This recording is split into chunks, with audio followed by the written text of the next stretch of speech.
I hope this what I say today, that my people hear it, know it. Don't have to be studied. All you have to just stand in one point. It'll come to you. It's magic.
A big company marches onto your land, sinks a well without your permission, then proceeds to threaten your livelihood.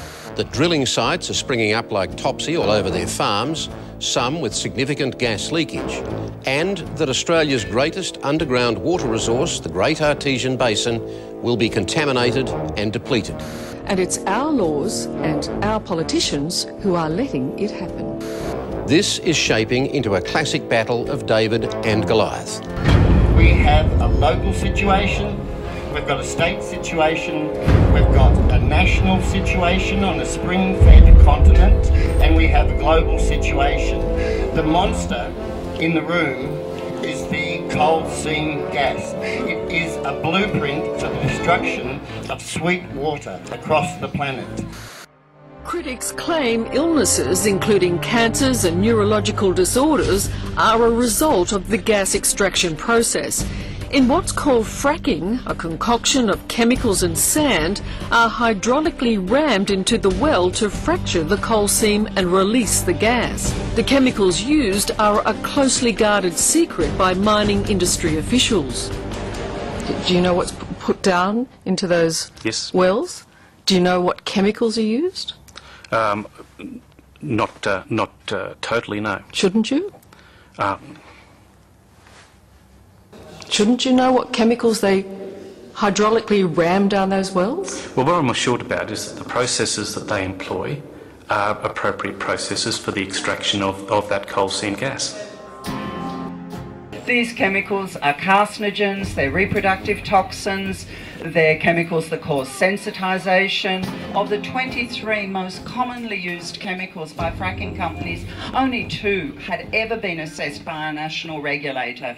Yet here we were seeing these chemicals released into the wider environment in vast mixtures.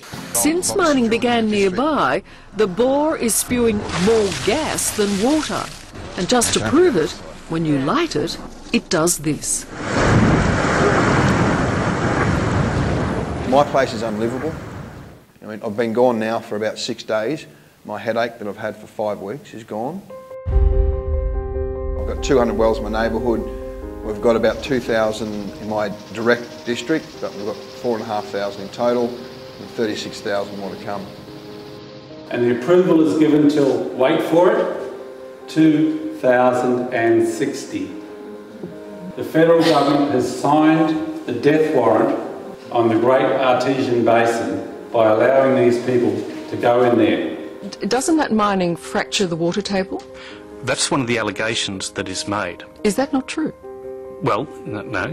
That's one of the allegations that is made. That is why we've put in place the Independent Queensland Water Commission. See, these are vital things to know before any of this should be taking place, and you don't know. No. When you disrupt the pressure between aquifers, the leaching between aquifers is an unknowable quantity. If we break all that strata open, all that gas is going to start leaking all over, even if it's nothing to do with their hydraulic fluids or their chemical fluids. Once you fracture it, the whole sandstone region is going to start leaking again until it stabilises some millions of years down the track. The trouble is we're dependent on those groundwaters now, and all the groundwaters go into the surface waters at the springs and into the dam, so it's effectively all the one water, and if we disturb it, we can expect millions of years of upset until it actually stabilises again. So when you start going under the ground and fracturing aquifers with multiple fracking processes, you are destroying the future for generations, and that's all living things. That's no understatement. All these things add up to a disaster, and probably the greatest threat that Australia has ever faced. The assault on our water supply, our sweet potable water supply. Certainly if we get thousands of wells across the district, we almost certainly will lose the groundwater. For Australia, that is just absolutely crucial. And yeah, if it becomes a gas field, we won't get rid of it. We've got to stop it before it becomes a gas field. I can't believe the human race is like just so money orientated and, you know, can put water at risk rather than, and human health, just for the sake of more money. And it seems to be the big people in power that are just taking everything and just leaving the rest of us with nothing. Queensland Gas Company, which is actually hiding under the banner of British Gas, have signed a $100 billion deal with China over a 30-year period. They want this gas out of the ground, they want it out and on the boats to China and India by 2014, and every day they're late there's huge penalties for the industry and for the companies, so they're pushing through at any cost. You know what I mean? It doesn't matter about your land rights, land access. You know, their attitude is, you're on our gas field, get out of the way.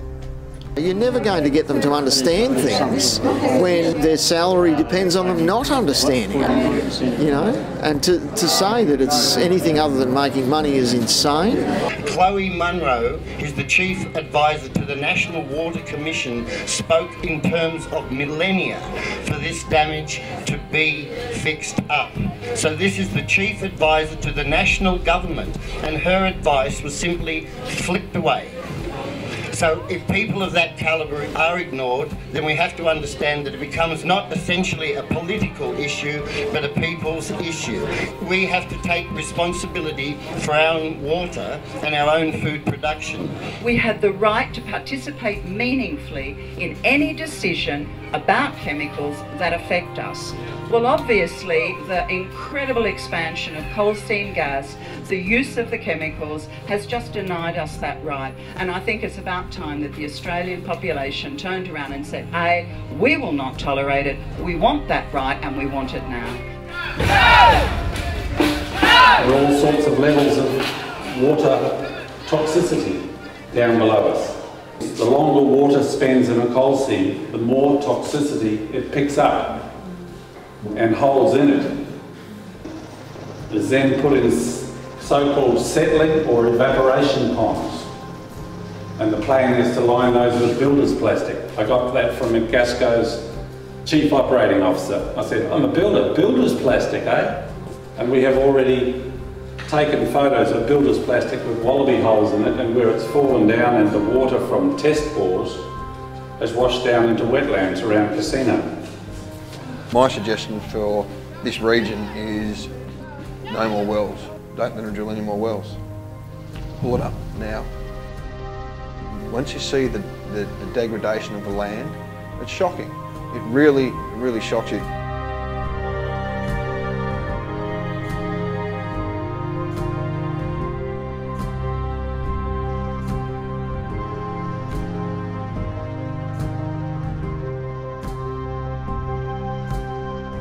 You don't want to let these people get their foot in the door. The minute you let them get their foot in the door, it's over. They will build that pipeline from here straight through to Gladstone, be going to China and India before you know it, and it'll be you who pay the ultimate price. Who wants a pipeline running through your farm? What's that going to do to land values? The bank won't loan money on property that's got any mining concerns or any areas of land that are under investigation. People can't get a mortgage, they can't live on the land that they've got. What happens is with coal seam gas, it comes up with other constituent gases. Now, they'll vent them into the air. Some of them will flare them. Most of the time it is vented into the air, as you saw on the film. So with the valleys and the moist air, the moisture catches onto the gas and it'll settle it. So it'll settle in all your valleys, it'll settle on your homes, it'll settle on your cattle, it'll settle on your children, your family, your neighbours, you know what I mean? In my opinion, if it gets going here, you're in more trouble than I am. We've got many groups writing to the government, writing to the Premier. We have groups that are having regular meetings with the Premier. It's not stopping the drilling. They tie you up. They'll put you on a committee. They will get you and they will tie you up in, bog you down in paperwork, meetings. It'll go on and on and on and on and on. Then you'll get to a point, they'll have 400 wells drilled. It's too late then. You know what I mean? They will bog you down. There should not be one more well drilled in this district. And that's the line you have to take. The people that drilled the hole up in Kieron are Arrow, Shell, Oil, PetroChina. So when you see Arrow, and they'll put a nice little ad in the local community newspaper saying, Arrow for brighter futures for community groups. That means they're coming. Make no mistake, this is not the fight of our lives, this is the fight for our lives. And show the state and federal governments that you've had enough. If you continue this on, you're in serious trouble. You really are. The wells that you have now, that's it. No more. You've got to take that stand. Otherwise you'll get in my situation and my land's unsellable, it's unlivable. It's over for us, but it's not over for you. Talk with your neighbours, talk with your friends, make it happen. Do not let these companies in. Badger your state government, badger your federal government, harass the companies. And they'll tie you up as long as they can, drill as many wells as they can. And they'll pay the landowners. In our area they pay between $200 and $1,500 a well, and they're making $1 million a well. There's a guy, we're picketing on his land right now, he's lost about a quarter of his land, $1,500 a year. He's not allowed to even use the road, you know what I mean? They've put the road through, but he's not allowed to use it. It's ridiculous. We're second over money. Pressure your local mayors, your local members, you know what I mean? And the independents, don't forget these independents, these federal independents. Rob Oakeshot's now anti-CSG, pressure these guys to make a stand. Get educated about what is coming and then get active. If there's an action called, be at the action, because it's bodies on the ground in these places when they're called for that is going to make the difference and actually show these people they can't just walk in here and wreck the water. I'm not an activist, I'm not a greenie, I'm a mother. I have 4 beautiful daughters that I have spent 30+ years raising to be good human beings. I haven't invested all that love for this to happen. I want them to have a future, I want their children to have a future, and I want their grandchildren to have a future. We want clean water. One thing you can do is walk out of here tonight and tell someone. You need to grow this movement and you need to grow it fast. Join Lock the Gate. I'm from the Lock the Gate Alliance and that encompasses 70 groups and we're getting a national movement happening, but join your local group, go to your meetings, go to your protests and organise protests, organise blockades, you know what I mean? Don't let these people in your neighbourhood, go to their office. Don't wait for them to come to you and say, hey, we're going to put a gas field through here. You go to them and you tell them, we are not going to live in a gas field. We are not going to have compressor stations in our neighbourhood. You've got to stand up, you've got to be brave, non-violent, civil disobedience. It's the only way to do it. We've been through this and look at where we are now.